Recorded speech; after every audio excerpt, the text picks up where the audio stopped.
Okay, well, I think we can get started, and folks who are late joiners can join us as they will.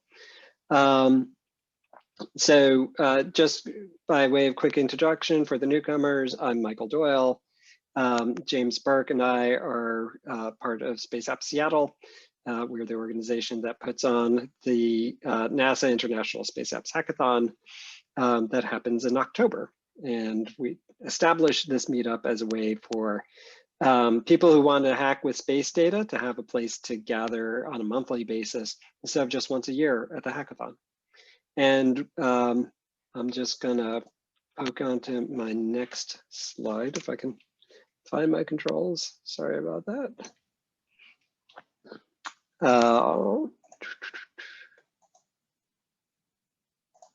There we go. Okay, and we are so grateful and happy to welcome Robert Cahn, who's Director of Software Engineering for Operations at BlackSky. And he's going to give a talk and do some Q&A with us. After that, we'll do a show and tell segment. We did that last time around. And I thought that it would be great to just keep it as an open forum for people to kind of say, hey, this is something that I've worked on in the past. This is something that I'm planning on working on, or this is something that I learned since the last time that we met. We've always had a community connecting portion, right? Kind of a little bit of networking, getting to know you.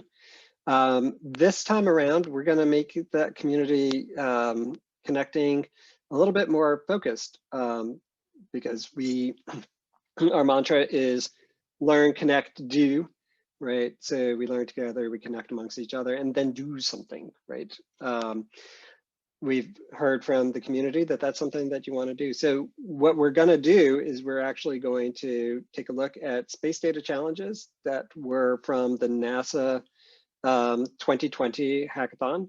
And we're going to basically go through the same team formation process that we do at the hackathon. For those of you who are familiar, you know, and have been to the hackathon, you'll probably know what this goes like. For those who haven't, it's a good chance to get familiar and to practice, because that's something else that our community has been kind of saying. It's like, I'd like to use this forum so that when I come to the hackathon, I'm really ready to succeed. So while Robert's talking, if you want to be thinking about anything for show and tell, we can hit that. And community connecting, you know, for space data challenges, we'll get to that too. But right now, I think I can just give a little bit of intro to Robert, who is a second generation software professional. Has so many projects, wide variety of them, that the font would be really small if I put all of them in. You know, the really cool stuff that he's been working on recently is building out BlackSky's ground and flight software. And if you don't know BlackSky, they are a Earth observation company with offices in Virginia and here in Seattle. Really cool facility that they've got down the shores of Lake Union. And Robert has also done research with NASA and is a graduate of the University of Washington and is part of our Seattle space community. So with that, Robert, welcome. I'll turn it over to you if you want to click the share your screen, and we can go through the things that you've got to share. Okay, I will go ahead and get set up here. Give me a moment. I'm going to stop my video while I do this. All right, you should see a presentation that says BlackSky and space data. Yep, we can see it. Okay. Again, my name is Robert Cahn. I'll give a little more detail about myself in a moment, but before I start this presentation, I want to note that BlackSky is in the process of merging with a SPAC. This is a way of company goes public. This presentation does not contain forward-looking statements. All information concerning BlackSky is publicly available. All satellite imagery that I'm going to show you this evening, I guess, is tasked by me or other BlackSky employees and does not represent any customer activity. So what is BlackSky? BlackSky is a geospatial intelligence company with its own set of satellites and an advanced artificial intelligence and machine learning system that does object recognition, object arrangement recognition, and site monitoring. We launched our first satellite, Pathfinder, in September 2016. It lasted for about 100 days. It was really just an experimental satellite, but we got a lot of lessons learned from that and put those in the design of what we call the BlackSky Globals. The first global launched on a PSLV rocket in November 2018. We currently have 7 satellites on orbit. Our most recent launch of satellites 8 and 9 on Rocket Lab did not make it to orbit for reasons outside our control, but we have a lot more satellites coming. So one thing about working in space, you have to be prepared for things going drastically wrong, and that happened to us recently, but we still have a lot of satellites being built for us by our subsidiary Leo Stella, which is based in Tukwila and develops the satellites and software. This is a little bit of a picture of what our satellites look like. You can see the solar panel. The gold image is the telescope. So if it was taking a picture of the Earth would be at the top of the screen. You can see the UHF antenna on one side and some sensors on the other. And then also the motorized lightband connector that's used to separate the satellite from the payload adapter that is in the rocket. What is the BlackSky mission? Just to be first to know, we want low latency image capture and processing speed combined with actionable insights. We have a large constellation of satellites for frequent observations, also called a revisit rate. So we have a lot of satellites that are going over areas of interest on a regular basis. Our satellites are generally in inclined orbits rather than polar orbits so that they spend more time over areas of interest for people. We also have ground stations around the world. Little typo there. Sorry, that's really bad. We have ground stations scattered around the world that allow a short time between when an image is collected and it's delivered to customers. Our AI and machine learning system does the image exploitation. So who am I? I'm the Senior Director of Software Engineering for Space Operations. That means my team is responsible for the code that drives automated and manual satellite operations. Code that operates our ground stations and does things like configure the radios, schedule antennas, and orchestrate space-to-ground communications. We're also responsible for the image processing pipeline that turns the raw imagery that comes down to the satellite, from the satellite into images that can be viewed by people, or better, the Spectra AI system. I was formerly responsible for the flight software that runs on the Globals, but that's now developed by Leo Stella, but I still do technical program management with them. Leo Stella is a close and trusted partner with BlackSky. My space experience is that I've been part of 7 launches in early operations, also called LEOP. It includes Pathfinder, the experimental satellite I mentioned before. We currently have 7 satellites on orbit. We also successfully launched 3 satellites during the pandemic. We lost 2 satellites in the Rocket Lab launch failure. I can't go into any details about what might have happened with the launch failure, but unfortunately, the launch was aborted and the satellites are currently at the bottom of the ocean. But we have many more coming on future announced launches that we have with Rocket Lab and other space companies that will be named at a future time. I'm also currently working on our next generation satellite, which I really wish I could describe to you in detail because it's a really exciting satellite. But the details of that have been publicly announced and pretty much just says we're working on the next one, but it's going to be really great. A lot more capability than what we have now. Today's talk is going to cover some examples of space data, mostly pictures from space. I've been taking a lot of pictures personally of Chimp Eden in South Africa. Chimp Eden is a chimpanzee rescue system that's run by Jane Goodall, the famous naturalist. I'm going to show you an early observation that I had from looking at that data, and then I'm also going to show you how space observations can be misleading, how the time of day affects observations, and how satellite operations affect images of this Space Needle. I'll also show you a really great picture that we took of pandemic Seattle, and then I'll take any questions. All right. So where does our code run? Our software for space operations runs in multiple environments. So for regulatory reasons, we have to run our code that runs in the cloud in AWS GovCloud. GovCloud is guaranteed to be run by US persons. That means US citizens or green card holders. This is required by the US government. We also have ground stations scattered around the world that are extremely heterogeneous, but they're globally situated along the path of our satellites so that we can have this very short time between image capture and delivery to the customer. Having these ground stations out in so many different configurations means that we use different tools than you would normally use to deploy code to the cloud. So we currently are using HashiCorp tools, including Nomad, console and other things that allows us to be able to do cluster management, and then we use Terraform to push all of our code out to its various locations. We have an ordering interface that runs in AWS and is developed in our Herndon, Virginia office. So if you want to connect with me, you can just go to LinkedIn, linkedin.com/in/Robert Cahn. I'm more than happy to have you connect with me there. All right, so what I'm going to do now is switch to get this to exit. All right, so now you should be able to see a very odd looking picture.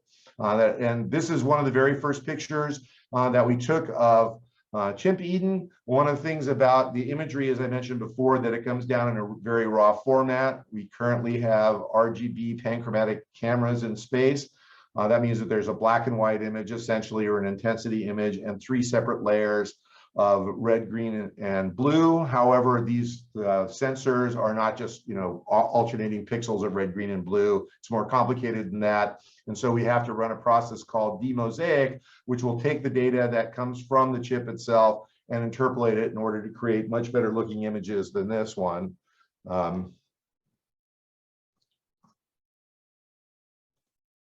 So here's a much better picture of Chimp Eden that was taken, one of our very first shots of it. Chimp Eden is here in the center. I could zoom in a little bit, and I'll go through that in more detail. But essentially, right here at the top is where the entrance to Chimp Eden is, and you can see it's in a fairly remote location. So here's another picture of Chimp Eden. You can see now that there's this little odd kind of purple line going through there, and there's some purple coloring on the image itself. This is because we were still in the process of improving our demosaic, and also the cameras themselves are subject to effects of radiation that require code written by a bunch of PhDs that we managed to coax out of academia into industry that's able to correct those features, and you'll see that when I get to the end of the slideshow. Sometimes when you want to take a picture from space, there'll be things in the way. Here's a bunch of clouds that are completely blocking the view of space, Chimp Eden. And not only do you have to correct for these lines, you can see another example of it, but when you're taking pictures really far away like this, there is going to be distortions in the picture. Anything that's sitting on top of the CCD itself will show up here. And because this is one of our very first satellites, you can see these little spots on it that look like circles or donuts. What we do to correct this is we take a bunch of pictures of flat fields that tend to be uniform in one color. It's really nice to take a picture of Antarctica, because there's this huge area where we can take a shot and it's completely white, and it's great for correcting this. Unfortunately, because our satellites are in inclined orbit, we don't go over the poles most of the time. And so we take pictures of the oceans and of deserts and other things in order to be able to correct the images. So also some of the things that can happen is you can notice that this image is kind of oddly blurry. And that's because on one of our very first satellites, there was essentially some paraffin wax in one of the cameras, and it evaporated out when the camera was on and collected onto the lens. And we actually had to use the sun to bake the payload system to get rid of that. And now the images are much better, as you'll see at the end. Looking at this next picture, you can start to see more details of the little changes that are happening at Chimp Eden, but there's more lines showing up in the image because it's been in space for a while now, or the satellite's been in space for a while, and it is encountering radiation effects. Another picture here, just kind of look at you can see there's not a lot changing here, but the colors do change as you move in, and sometimes you get better detail. Here's a picture taken by our very first satellite that was launched, and at this point, those PhDs were still working on the image correction process, and you can see that there's a lot of distortion here. Even though all of this can be removed, it's one of those things that you have to take into account when you're using data from space, that there will be these odd distortions. This particular satellite's actually taking a picture that's fairly off angle. We call it off nadir, and you notice that it's a little bit smaller than the previous one, the images, because it's actually farther away from the satellite itself. While I was looking at this, or we were taking these pictures, got period of a lot of clouds in above Chimp Eden, and if you look at this image, you can see that the cloud is kind of distorted because the camera image is saturated, because the integration time of the camera was a little bit too long, and so you can see that the picture is brighter, but you can see clear saturation of the pixels. And what that means is that the CCD detector has so much energy in it that it just gives a reading of essentially all one color. It can be saturated in red, green, or blue, but if it's saturated in all of them, you get this white effect, and then you can see a little bit of the flat field effect as well. One of the things that I noticed is that after this period of really bad weather, this little structure showed up here that's actually covering some of the cages in Chimp Eden. It's a thing to obstruct or to protect the chimps from bad weather. And if we look here at the previous one, it's not there. Clearly, it's here now. So that was one of my first observations of change that was going on in that area. So now I'm going to go show you a much better picture of Chimp Eden that was taken with one of our newer satellites. This is actually taken with one that was launched last year, right in the middle of the pandemic. Very high resolution, good color, and you notice that all those dots and stripes are gone because of the excellent work done by our image engineers. However, I'm going to kind of move back and forth and show you that there's going to start to see some odd changes in the picture. So if I kind of move back and forth here, you can see that the trees seem to change height and the color changes some. There's actually a look down here, there's a little bit of blue saturation that you can see showing up in the image. All this, the only thing that's changing here is that the time of day that the picture was taken was later in the day, and so the sun angle is lower, causing these shadows. Sometimes those shadows can cause some pretty bad effects. Here is a low light situation where the whole thing is just, there's not a lot of detail. So if you look at this previous one, a lot more detail, a lot less detail in this picture, all caused by lighting conditions. And then this one, it's really hard to recognize this as the same place. The only thing that's different between this picture and this one is the lighting. The sun is very low in the sky, and you can see the shadows that are going across, but most of the structures that were visible before of Chimp Eden are now not visible. I just wanted to throw this picture in. This picture was taken in April of 2020. I call it Pandemic Seattle. You can really see that there are no cars on the road. This is an extremely off nadir picture, and you can tell this because you can see the sides of the building. If you're pointing straight at the earth, you see the top of the buildings, but this one is very much off angle, and so you can really see the sides of the building, and it gives this real 3D effect. If you look at the I-5 there, it's just about completely empty, and it looks like the last ferry is leaving town because of the way things were happening back in April of last year. One other thing I wanted to show you is the effect of distortion caused by the angle that you're taking the picture. So here are a collection of images taken of the Seattle Center. And so this one that's up here in the upper left corner is, you've got a nice shot of the Space Needle. It's really clear, easy to understand. But if you look at this next picture, the Space Needle, which this is a much more straight down picture. So the one on the left very much off nadir, the one straight down, and the Space Needle is turned from an ice structure to just a circle.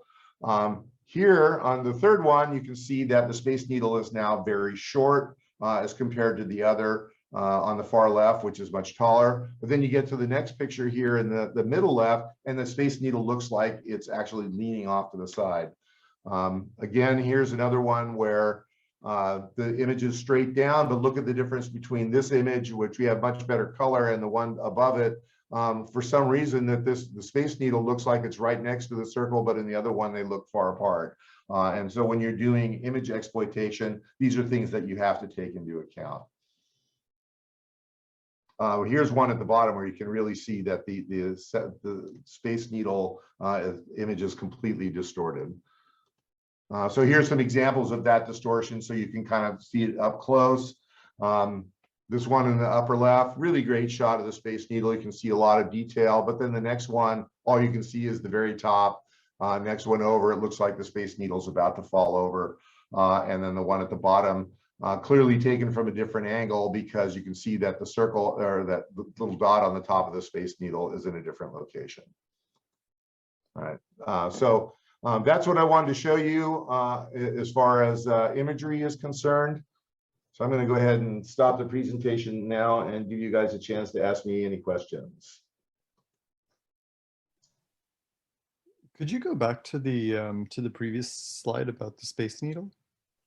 Yeah, Sure. I'm just kind of wondering, like, what, so the differences here would be on the order of like, just like a couple, like fractions of a second, right?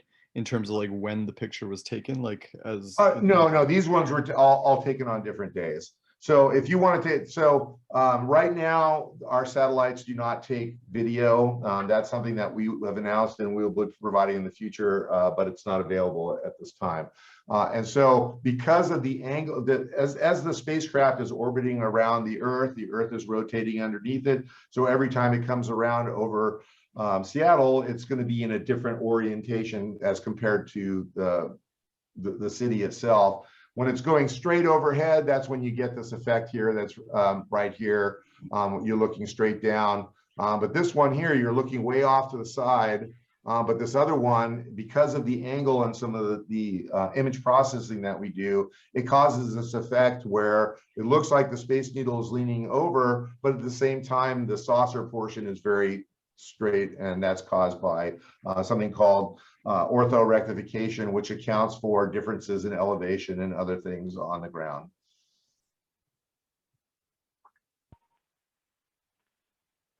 I was wondering if there are any distortions because of atmospheric conditions, like in the morning or in the evening. That's a great, yeah, that's a good question. So there is definitely atmospheric distortions caused by the atmosphere. I mean, it affects it, but the biggest thing that affects the image quality is clouds and haze.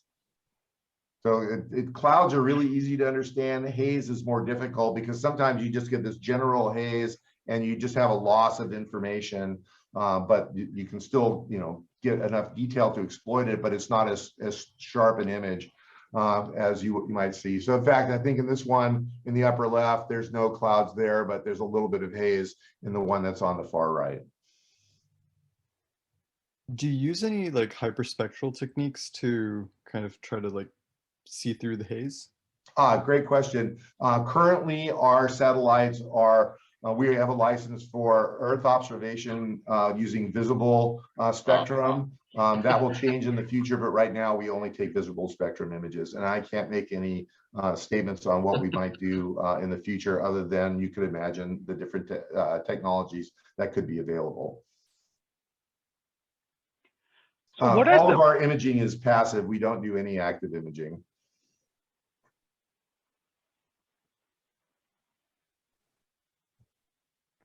So you mentioned earlier about the artifacts caused by radiation. Now, is that damage to the equipment, or is that like imperfections in the photos? So let's go back and look at it. So here's one where these are called hot and cold columns. Most of these look like they're hot columns, which means that the detector, instead of giving you a color for, number for each color that goes from 0 to 255, because what we're looking at here is 8-bit imagery. Some of the columns get zapped, and they can only go from, say, 100 to like 225 or something like that, and that's what causes these lines. All of these, wherever the lines are, all of those sensors on the CCD are connected electrically. If we go back to a previous image, so this one shows the imperfections that are on the CCD itself. So this is anything, when you're taking these pictures really far away, they really stand out, especially when you're taking pictures of clouds like this. And so what we do, as I mentioned before, we will take pictures of something that's all white, the ocean in places where it's particularly blue and not a lot of waves. Then there's specific calibration sites around the world. And they're not like there's a sign saying calibration site here. It's just that there's known deserts, oceans, and other services. Like I said, Antarctica is great, but this satellite is in an inclined orbit, so it never goes over the poles. And then you can take the pictures of that, and it really shows the effect of the distortions, and then you can use signal processing techniques to remove that. And if we go back to the picture that I showed, that was a really great one of Chimp Eden. You can see this one still has the same hot and cold columns and distortions, but all of the imagery has been enhanced and looks much, much better. Okay, and is that enhancement strictly from the post-processing, or do your newer satellites have a better shielding technology? It's mostly ground enhancements. Also, the newer satellites have been in space less time, so they're less subject to this degradation. It kind of reaches a steady state.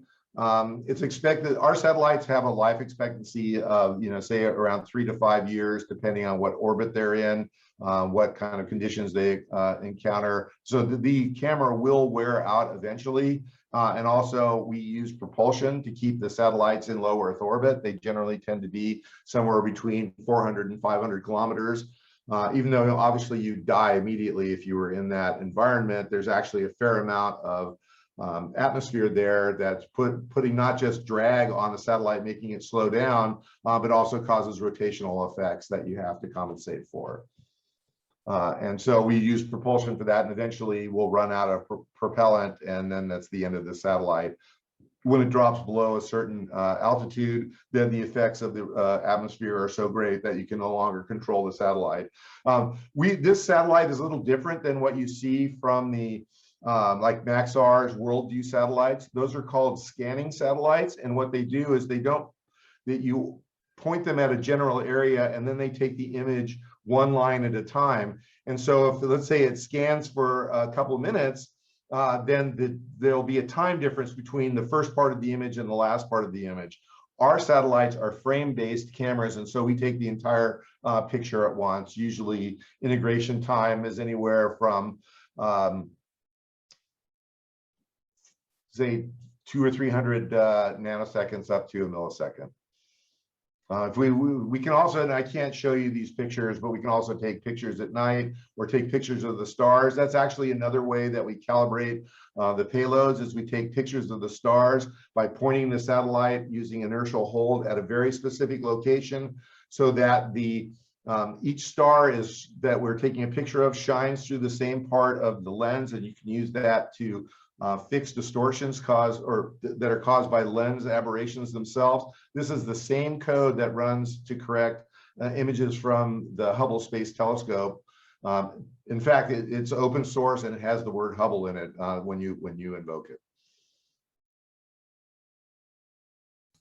Robert, what was the principal reason that you went with 8-bit depth rather than 12, 14, or 16? We are capable of taking 8-bit or 12-bit imagery. It's because the camera that you have to get a space-rated camera, and generally that you get a choice of 8-bit or 12-bit. If you get into the 16-bit imagery, the cameras tend to get really, really expensive. And one of the things that we're trying to do with our satellites is keep the cost really low so that we can democratize access to space imagery. Our images are much less expensive than you would get from something like a worldview satellite.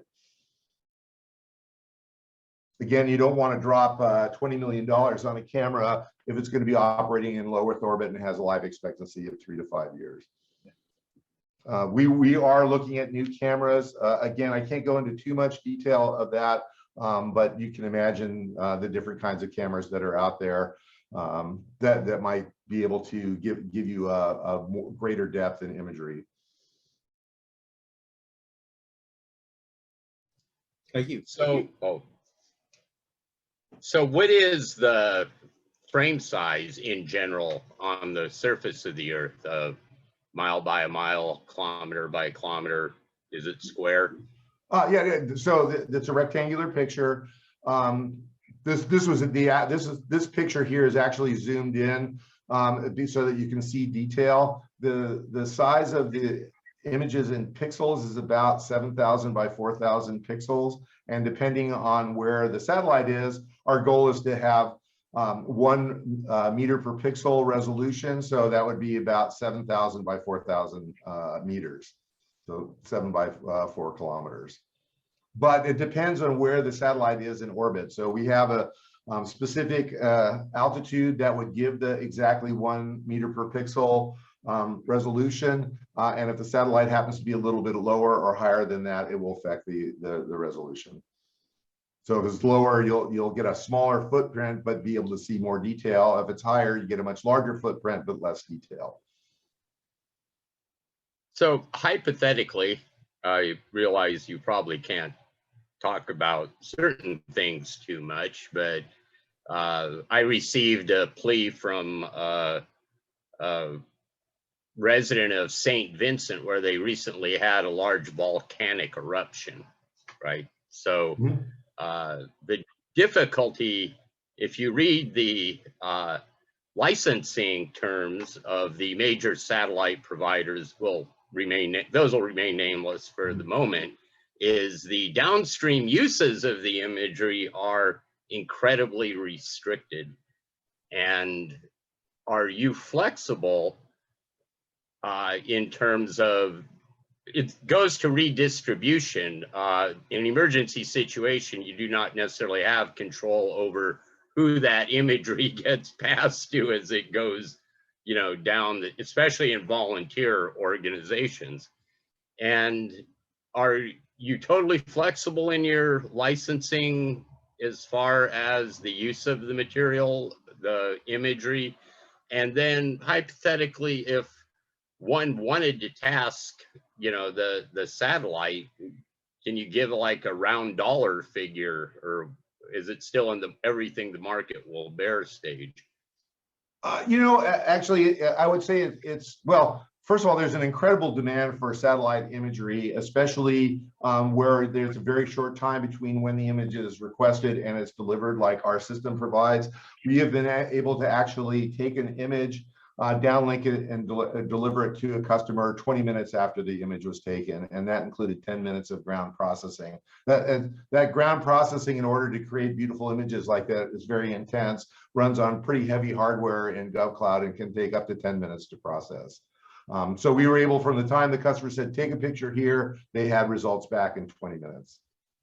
So getting back to the licensing question, in order to be able to buy satellite imagery from a US company, you must be an approved customer. So you can't just go and swipe a credit card and say, take an image here. But there's pretty light restrictions on who we can sell to. For example, we're not allowed to sell to China at this time. But we do want to be able to give access to imagery to organizations that have less skill in dealing with satellite images. As you've seen, there's a lot of issues that you have to deal with them. And the Spectre AI system, which I'm not talking about today, but I could come back and talk about that some other time, is able to do exploitation. And it could actually then track all of the buildings that are being built here. And if something changes, then it can give you a notification. So we call that site monitoring. And because we have this very high revisit rate, then we're able to take the irregular pictures. I think it depends on what the restrictions are in the picture that you want to take on how much it costs. So if you want to take a picture and you want to use a whole bunch of satellite time in order to be able to take those pictures, and you don't want anybody else to see it, it's going to be substantially more expensive than if we just take a picture that you want to use for something and anybody else can use. And so I think the prices range from about $200 to $2,000 per shot. Oh, really? That's a it's much cheaper. That's a GoFundMe possibility. Yeah, thank you. No, it's really great because that's again, huge. That's yeah, huge. no, it's much cheaper, but they're not as great pictures as a Worldview satellite does. But a Worldview satellite is going to be $650 million to $1 billion to make it. Then you got to launch it, and it's the size of a bus. Ours are more the size of a dorm refrigerator. But resolution is overrated, and just speaking in my opinion, versus something that you can actually afford and is timely. Well, and sometimes we can use our imagery to be able to say, okay, you need to take a picture of this Maxar Worldview satellite because we got early images from this. Now, one thing that I can't show you right now, but I would be happy to come back when this is approved, is that we took a bunch of pictures of the Beirut port that was destroyed in a fertilizer explosion. We had those pictures tasked and down in just a few hours, and then we were able to, we'd been taking pictures of the port before, and the AI system was able to automatically detect which buildings had been destroyed in the explosion, and then use other information to assess what the actual economic and human impact of that explosion was. So if hypothetically, if I was willing to wait anywhere between a week and a month and just left it open when you would take the shot, say it, opportunity based on your orbit and other things to assemble a mosaic, is that possible? In other words, I don't need a specific time or, it's whenever you get over this spot on Earth, take a snapshot. So, well, right. Well, we can't. So because this is a point and shoot camera, you have to be over the target in order to be able to take a picture. Because we are in an inclined orbit rather than a sun synchronous orbit, you'll get different lighting conditions depending on where you're going over and when the satellite is going over a target, and that can cause some of the effects that we saw before. Like again, this is all taken at the same location, but this looks substantially different than the other, and it's all caused by lighting conditions. In fact, you can see a whole shadow coming down here from the hills on the top side of the picture. Yeah. It's not necessarily a disadvantage, when you do reconnaissance for photo interpretation in the military, you actually sometimes desire that because it makes it easier to pick out certain things. Right. It's just that you have to deal with the concept of phenomenology when you do that.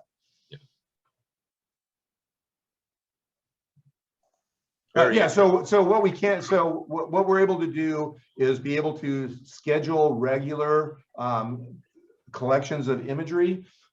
This one has been very easy for me to collect here because right now there's not a lot of demand for commercial imagery of this part of South Africa. So I'm not competing with customers to be able to take these pictures. So I'm actually getting usually about 1 to 2 pictures a week. And as I mentioned before, we will have video capability in the future. That's a lot more complicated than just pointing a camcorder at something and say, hey, take a bunch of pictures of this. Each individual picture is very large. It has to be processed just the way I mentioned before, using the demosaic. In fact, what we have to do when we get an image down, you have to demosaic it. You have to color correct it, color enhance it. Then you do something called geo-registration, which is to say this is where the satellite actually is, or the image is on the surface of the Earth, rather than just where the satellite told you it was pointing. Because unfortunately, you always are going to have some control and knowledge error in your attitude, and so things will be off a little bit. It could be just a few meters, or it could be hundreds of meters, and so you need to know exactly where the picture is on the Earth, and that's geo-registration. And then you have to account for differences in elevation, things like that, and so we can use orthorectification to fix that. Then we run it through a machine learned model that will determine where all the clouds are in the picture, and then we run an auto QA system that tells us whether it's adequate for delivering to the customer.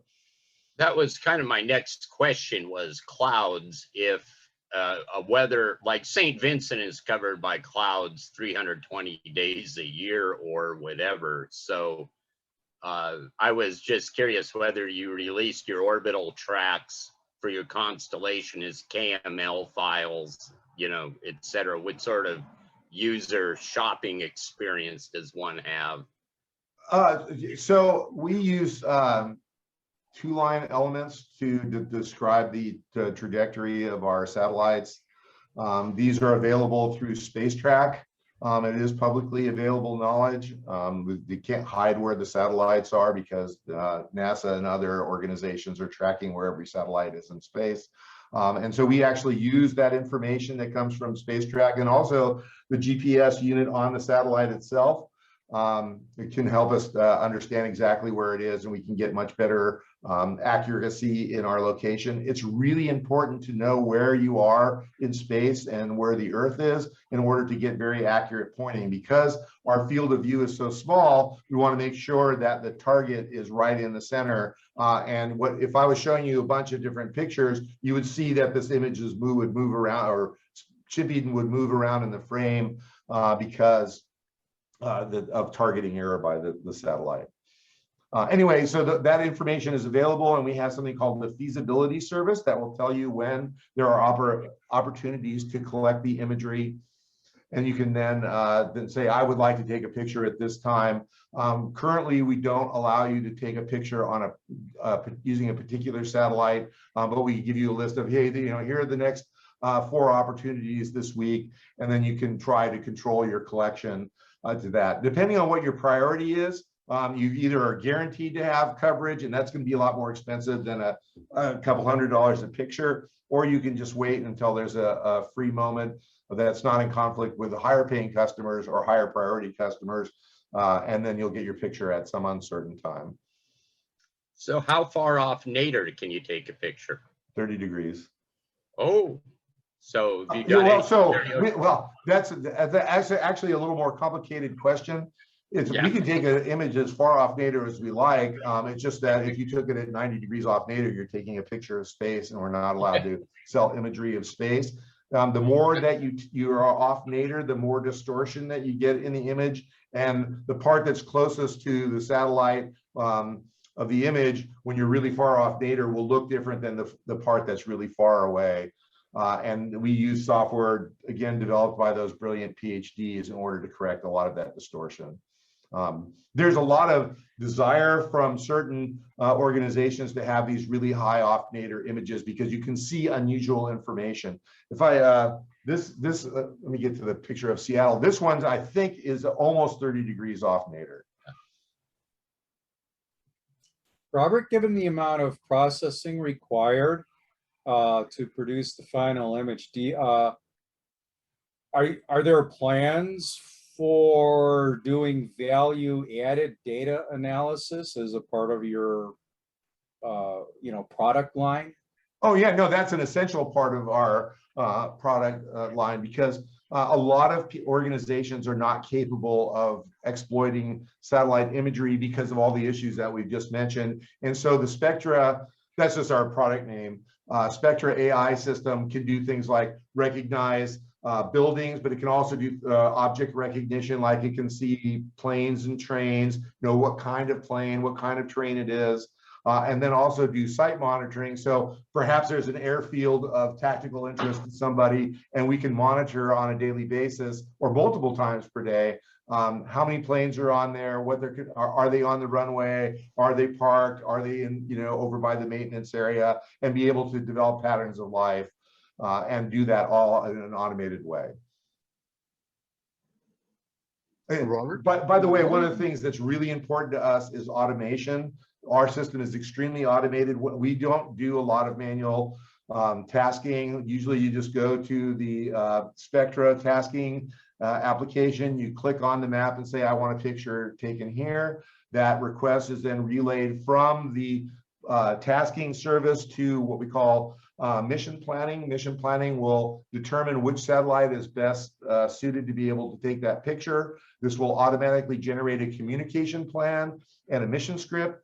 The communication plan is used by the ground station in order to communicate with the satellite, and the mission script is essentially a set of instructions like a batch file that tell the satellite what to do minute by minute. It not only includes the collection of the imagery, but also everything that we need to do to be able to maintain the health and quality of the imagery. So health of the satellite is really important. There's a lot of things you have to do for that. And then I mentioned we have to take stellar images and also images of the moon in order to get the best results from our telescope and sensor, and that's all done in an automated way as well.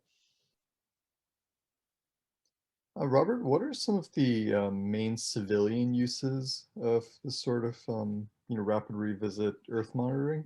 Yeah, so here's a great of example of that is something that's actually a big problem right now. You may have seen in the Seattle Times or other local news sources that there's a bunch of ships that are congregating around Whidbey Island because they can't get to the port to unload their whatever cargo they have. And we can use this for port monitoring, or you can also look on the supply side of various resources and determine the activities going there and say, you could say, I see there's an unusual backup of ships occurring in this area. That means supplies coming in through that port are going to be delayed, or something happened at a facility and now some resource is no longer available. And that's of extreme interest to for commercial operations.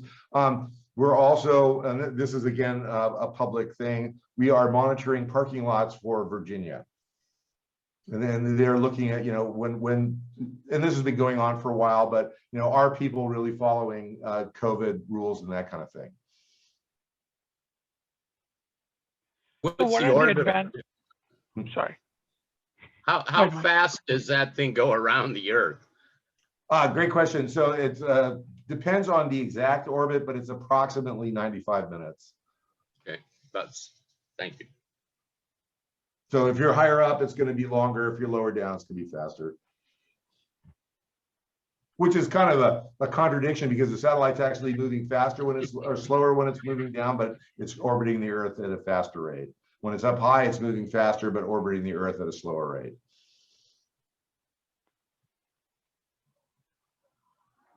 Are you planning on doing any integrations with other data sources like either Landsat or Sentinel? Well, I'll give you a great example of that. We use, I mentioned that georegistration and orthorectification. We use Landsat Imagery not only to help with the georegistration, but Landsat Imagery is it's very low resolution. It's like, I think 15 meters per pixel, but it's being taken very frequently. And it's a great thing to use to set up the integration time. Think of it as the exposure of the satellite, so, or of the exposure of the camera. So for example, if there's an area that currently is covered by snow, then you want a shorter integration time. Otherwise, you're just going to get a bunch of reflection and saturation. But if there's an area that normally has snow or did have snow and doesn't have it now, that shows up very quickly in Landsat, and we can use it in what we call our integration time modeler.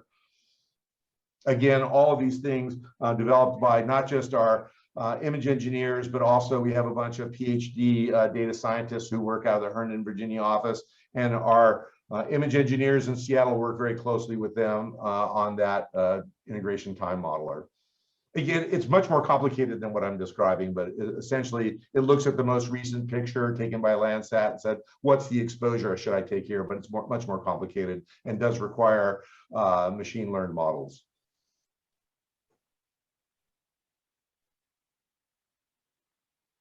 So I'm curious about the latency issue. Obviously, you guys have strategically placed ground stations all over the planet, it sounds like. But have you talked? I know there's some companies starting to put up like transport layer type constellations to help you get downlinked faster. Is that something that's hugely value add to you, or not a huge issue? Do you mean like using an inter-satellite relay system? Exactly. Like Inmarsat provides that. I can't provide information on that at this time. Got it. So you can interpret that as you will. I can say about the Inmarsat system, it provides a high variety of bandwidths. It can be something as simple as a text message. So you could send a message to the satellite saying, hey, check in or here's a new mission script, here's work, when you don't have to send that up through a ground station. Currently, that's not supported by our satellite constellation, but it could be in the future. You can also, our satellites don't have a lot of moving parts. We do that on purpose to keep the cost down. And so we have to point at whatever we're sending data to. However, there's some optical systems that do inter-satellite communications, and they have a gimbal on that, and they can use lasers, and you can get data transfer rates of up to 1 gigabyte or more, but it's very expensive, and there's a lot of associated very expensive hardware that runs on a satellite, because if you want to get that kind of transfer rate, you're going to have to deal even more than ever with the noise that comes from radiation. Keep it simple. No feature creep. It's beautiful as it is because it becomes inexpensive. Yeah. Well, and I think that that's really important, right? Because inexpensive imagery gives many other people access to the data, right? If it's going to cost you $25,000 for an image, that requires a much greater approval process than a few $100s do. But at the same time, you have to have the skill to be able to work with the imagery, and then the AI system that I mentioned before is a value-added service that we provide. All right, Michael, I think we're at the end of the time that you wanted allocated. Is there any last question? Yeah. Yeah, anyone have any last questions? Yeah, what are the advantages of taking pictures through space versus like a really high flying plane or a balloon or something like that? The advantage is that there's nobody can stop you from flying overhead. Whereas if you're using a drone, even whether it's a big drone or a little drones have no range. They're very hard to control. Big drones are very expensive. And if you fly it over certain areas, you're going to get a very negative response. Whereas if it's in orbit, it's much harder to do that. But at the same time, you have to deal with all the eccentricities of taking pictures from space. And usually we can be there sooner than you could deploy any ground-based system. And that's why we want to have this very large constellation of satellites. So we have the 7 that I mentioned before, but it's going to get a lot bigger than that. And that means that the revisit rate will be very, very high, or time to the next opportunity will be very short. I'm so glad somebody's doing this. It brings joy to my heart. Okay, Michael, I'm going to go ahead and stop sharing now. Thanks so much. This is really, really great. So again, I want to encourage you to connect with me at LinkedIn. I can provide more information. We can find ways to chat. If you're in the Seattle area, once we allow people back into the office, I might be able to give a tour, show you our very complex testing infrastructure that we have to run all this.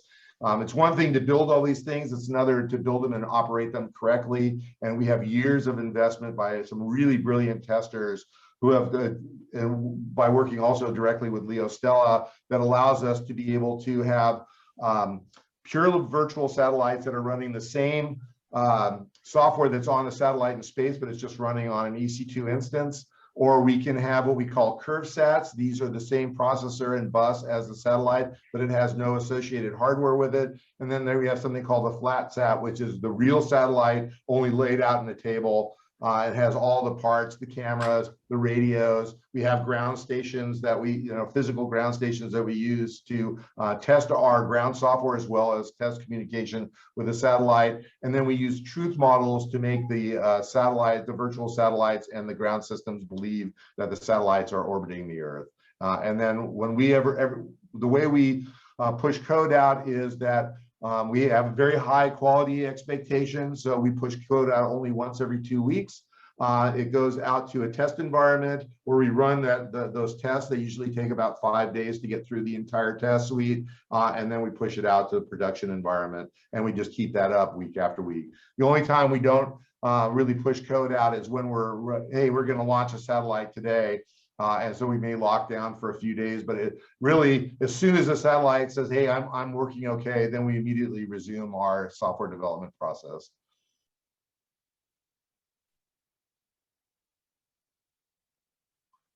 Very, very cool. This is great stuff, great conversation too. All right, Michael, I know you've got a lot of other things you want to cover today, so I'll go ahead and go on mute. Yeah. Let me share my screen one more time. So, I know that we've got, as I mentioned at the beginning, our show and tell segment. Oh, there we go. Can you see again? Yes. But I think I want to skip it for this this iteration. Unless anybody's got something super burning that they want to touch on, I'd like to actually move on to our Connect segment. Connect and do. We're going to put this space station together. No, not really. We're going to put our heads together and figure out, some projects that we amongst this group would like to do. And I'm really excited about this because this is a thing that we've done every year at the Space Apps Hackathon. And it's a very different thing to get a list of challenges from NASA that you go in knowing the thing you're gonna try to hack is due in front of judges on Sunday, right? Well, yeah, sure, you could hack this and have something ready by Sunday, but you don't have to. We can think about things that are interesting projects and work at it at a level and work on it over time in a way that you don't get to do at the hackathon. So very exciting to me, something to think about as we do it. So we'll break it up into 2 sections. We're gonna set up rooms for folks who are interested in one set of challenges versus another to kind of congregate and hash out ideas. And then I think we can take maybe about 25 minutes, 30 minutes for that, and then bring people back together and kind of say, okay, out of this group, this is something that we think we'd like to do, or these are people that we want to do, and then get a little bit of cross-pollination and people coalescing around ideas and thinking about how to take it forward. If you're looking at the chat, James posted the link to our Space Data Hackers Slack. I encourage everybody on this call to click that link and join in. It's a way that we can all stay connected to each other between meetups. And if we're getting a project rolling here, we can also create channels for the project, have some chatter there. Just keep everybody up to date and connected as we move forward with the great things that we're going to do. So I will show you the challenges for Group A. Right, these are all taken from the 2020 Space Apps Challenge. And in Group A, there's 3 of them. Better Together, where the challenge is to create a tool, app, or resource that helps close a gap that causes people to experience inequality. This combination of humanity and technology should eliminate or lessen a systemic issue and educate the user so they can grow. really interesting kinds of things that you could imagine could apply to lots of communities in the US, locally, around the world. Scanning for life forms. Maybe that's somewhat related to the images of Chimp Eden. In this challenge, you're addressing the pressing need to track changes in biological diversity. And you can use space agency data to develop innovative ways to detect the diversity on Earth, track and predict changes over time, and communicate that to scientists and societies. And then the last one is Planet with People. Your challenge is to build on the Human and Planet initiative of the group on Earth observations to apply new methods for mapping attributes of human populations. You can create a tool or a service that can integrate data to improve or update maps or other information in a problem that's interesting to you. The links here have more detail underneath each of them. I will post all of these links into the chat.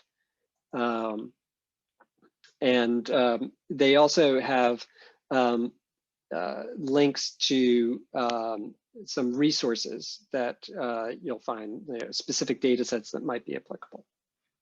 Okay, so then on to group B.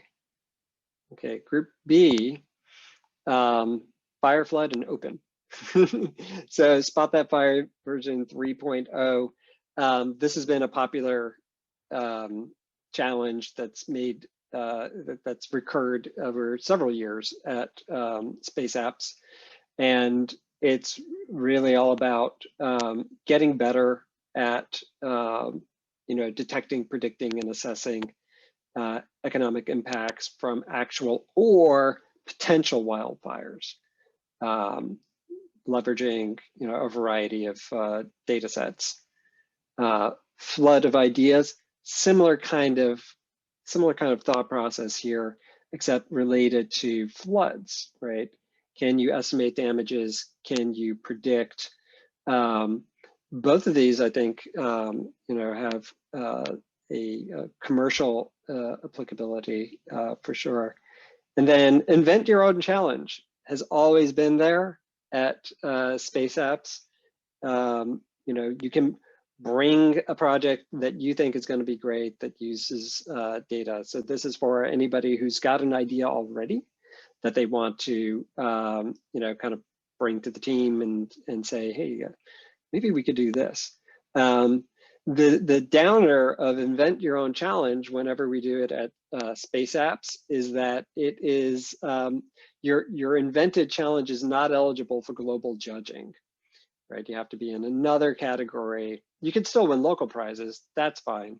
But for global judging, you have to be in something other than invent your own challenge. Here, no penalties. You can invent all that you want. Okay.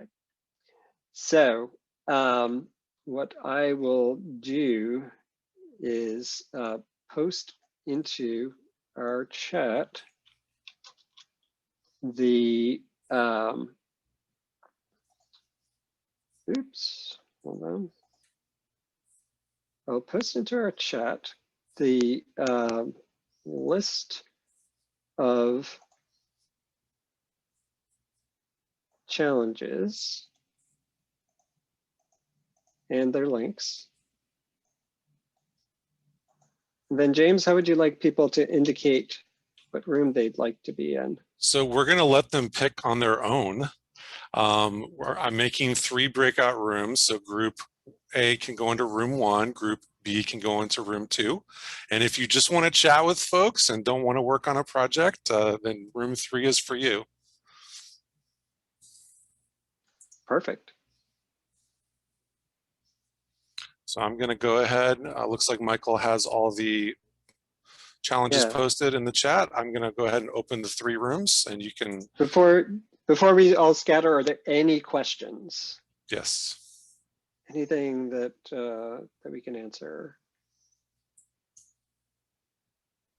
I have a question. Is it about making all those three, or can you just focus on one? No, you will want to focus on one. I think it's good to narrow it down. There's tons of challenges in the Space Apps Challenge. This is a narrowing of that. I think, you know, if this group, like as a whole, came out with 1 or 2 projects that we're really passionate about and people really want to do and think are great things, and can also like maybe go out to your friends and say, hey, you know, Space Data Hackers is working on this and you should come along, you should help out, right? That would be great, right? Love to see whatever you guys think is fun and worthwhile to do. And you know, this is an experiment, right? We're trying this out and going to see how it works. Yeah, and if there's a particular challenge you want to go after and the rest of the people in your group don't, or 2 of you want to go after that and the rest of the people don't, you know, feel free to make a splinter group and we'll sort that out when we reconvene. It is totally legitimate for an individual to say, you know what, this is a thing that I want to do and I'm going to go do it. And maybe I'm going to find a couple friends to work on it. In the hackathon, we recommend that you don't do that, that you actually combine multiple people, have a team of 3 to 5. You know, maybe you could go up to 8. That's getting a little crazy. But here, it's no problem. Michael, I think you have a question. Could you show Group A again? Sure. Group A, better together, scanning for life forms, planet with people.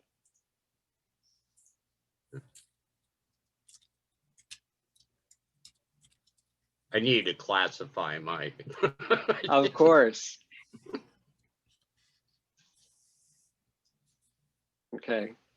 James reposted the Slack invitation. Yeah, if folks are having trouble getting into Slack, I posted an invite link there. You can just click that one and it's a lot easier.